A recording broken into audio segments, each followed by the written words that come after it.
আসসালামু আলাইকুম। এটা হচ্ছে রহমতপুরের মূল সড়ক। রহমতপুর বলতে আমরা সরহাজারি কোম্পানিগঞ্জ ৯ নম্বর ওয়ার্ড। এটা সরহাজারি ৯ নম্বর ওয়ার্ড। ৯ নম্বর ওয়ার্ডের রহমতপুর থেকে তেল্লারগাড়ের যে সড়কটা, মূল সড়কটা, এই সড়কটার অবস্থা হচ্ছে এটা।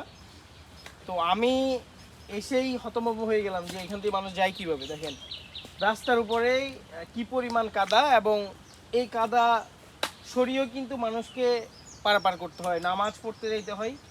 তো দেখেন আজকের এটা এই অবস্থাটা কিভাবে হয়েছে, আমি তো ছিলাম না, এখন আসছি। কিভাবে হয়েছে এই অবস্থা হয়েছে যে এদের ট্রলি যায় বুঝেননি, ট্রলি যায় যায় আঙ্গ রহমতপুরে বড্ডা বড্ডা নেতা আছে, এগুলো ট্রলি ঢুকাই দেয় আর রিক্সা ড্রাইভার মার্গো বিঘা বুঝেননি। মূলত ইয়ে হয়েছে এটাই, মানে এখানে কি ট্রলি যাওয়ার ট্রলি আজ দুই ঢুকাই দিয়েছে ট্রলি।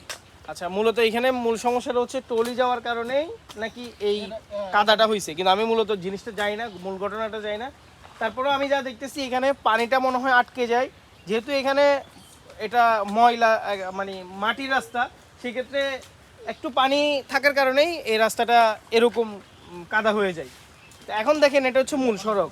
হ্যাঁ, এখানে মূল সড়কে ওরা এখন যে ময়লাগুলো আছে, মাটিগুলো আছে, এগুলো সরানোর কাজ করতেছে, যাতে করে পানিগুলো সরিয়ে যায় এবং এখানে কাদাটা না হয়, এই জন্য ওরা কাজটা করতেছে।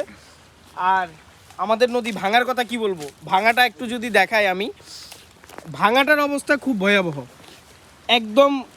এই যে মূল সড়ক চলে গেছে, যেটা আমরা কিছুদিন আগে এখানে বস্তা দিয়ে মোটামুটি, মানে যেহেতু বস্তা বর্ডারের মূল টাকা ছিল না, আমরা এই নিজেরা এখানে আমরা এই বস্তাগুলা দিয়ে মোটামুটি না ভাঙার একটা ব্যবস্থা করছিলাম। কিন্তু ওই দেখেন ওই দিক দিয়ে ভেঙে উঠে যাচ্ছে, এই দিক দিয়ে একটা বস্তা, কেউ বলতেছে এই বস্তাটা কি হয়েছে, এখন কেউ কেউ বলতেছে বস্তাটা নাকি মানে দা দিয়ে কেটে দিছে, মানে হিংসা করে কেটে দিছে এরকম বলতেছে। আর আমরা এটা বলতে চাই না, মনে হয় এটা ফেটেও যেতে পারে। এবং এই দেখেন রাস্তার অবস্থাটা দেখেন, এখানে রাস্তার অবস্থাটা খুব ভয়াবহ। এবং আমরা যদি একটু সামনের দিকে যাই, সামনে কিন্তু আরও অনেক ভাঙা আছে রাস্তা। এখান থেকে কিন্তু নদী, একদম মূল নদী কিন্তু এই পাশেই। তো এইখানে বস্তা দিয়ে যদি মানে এখনই যদি পদক্ষেপটা না নেওয়া হয় বা বস্তা যদি না দেওয়া হয়, 30টা বস্তা আসতেছে শুনছি, ভরাটের টাকা আসতেছে শুনছি, এর পরবর্তীতে কোনো আপডেট আমরা পাই নাই। তো সরহাজারি যারা